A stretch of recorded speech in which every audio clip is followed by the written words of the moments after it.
Good morning, it's September 27th, and this is to my liberal friends. When I still lived in Northern Virginia, we used to have a joke. It went like this: why did the chicken cross the road? Well, the answer: to show the squirrel it can be done. Now, I feel like this is where we are once again, with politicians playing chicken with each other, and none of them willing to cross the road. The fiscal year ends this week, and we don't seem to be able to come to a deal.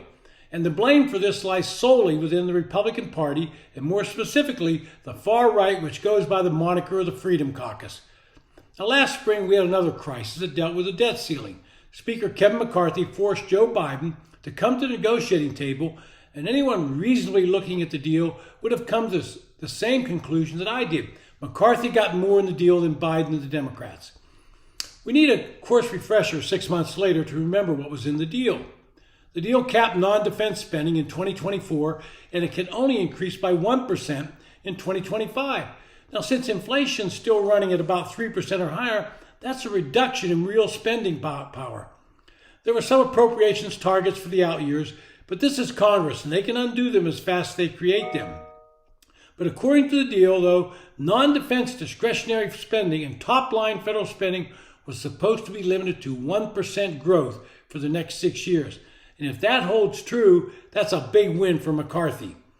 The bill that passed after the deal was cut also rescinded about $11 billion in unobligated COVID-19 funds, and another $10 billion that was taken back from the IRS, and it'll be used to beef up some other discretionary funding areas. In addition, $10 billion in funds were repurposed from mandatory programs, and $23 billion was designated as emergency funding was shifted. The deal also called for broadening the work requirements for certain adults receiving food stamps. Prior to the deal, childless, able-bodied adults aged 18 to 49 are only able to get food stamps for 3 months out of every 3 years unless they are employed at least 20 hours a week to meet other criteria. The legislation will increase that upper limit of the mandate to age 55. All of these things I mentioned were wins for Speaker McCarthy. As we get to October 1, another provision of the deal was that student loan borrowers will have to start paying back their loans. The legislation also prohibited the administration from extending the delay in payments. Huge win for McCarthy, as this was a big Republican talking point. The deal also secured a budgeting mechanism known as PAYGO, which is short for pay-as-you-go, that says new government agency actions affecting revenues and spending should be offset by savings. Chalk another point up for McCarthy if you're keeping score. It was also my understanding that Congress would return to regular order when it comes to the appropriations process. That means they would pass the individual appropriations bills, and we would not be using continuing resolutions and 4,000-page omnibus bills to fund the government.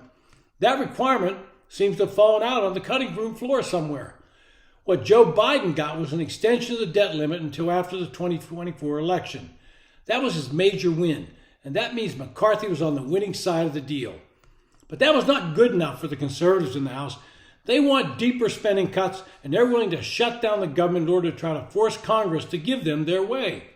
They seem to forget that the Democrats still control the Senate, and so there's no way those spending cuts are going to remain in force, even if they were to get what they want in the House.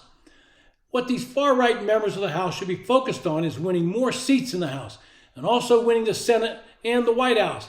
Then they will control enough of the government to actually make the cuts they want. Well, things started to break last night with House Republicans voting to advance four full-year spending bills. They expect to move the appropriations bills for defense, Homeland Security, agriculture, and State Department. And that's about 75% of discretionary spending, but there's no full deal in sight to avoid a partial government shutdown.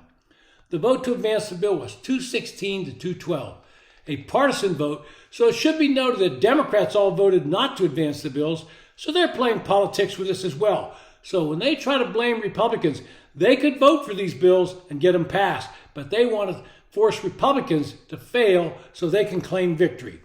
Republicans in the Senate are acting more like adults. Yesterday, Senate Democrats and Republicans announced a short-term funding deal that would fund the government for 6 weeks and would include additional funding for Ukraine and domestic disaster relief.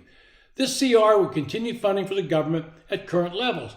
But today, in the House, they voted not to accept the Senate bill, and so the standoff continues. Now, I share the right's concern about the growing debt and the burgeoning federal spending we have. But I'm also a realist, and Democrats have no intention of cutting spending. It is what they do. And it's why I believe the Freedom Caucus, or the Freedom from Governing Caucus that I call it, needs to unite behind Speaker McCarthy and get these bills passed. Show the nation they can govern and make the point clear that if they control the three legs of the government, they will cut spending. Put the facts out there. We don't have a revenue problem. Federal revenues are at an all-time high. We have a spending problem. And if we are put in charge of the spending, we'll bring it under control. This has been To My Liberal Friends. Thanks for listening. If you enjoy the podcast, hit the subscribe button, recommend it to your friends. If you have a comment, go ahead and leave it.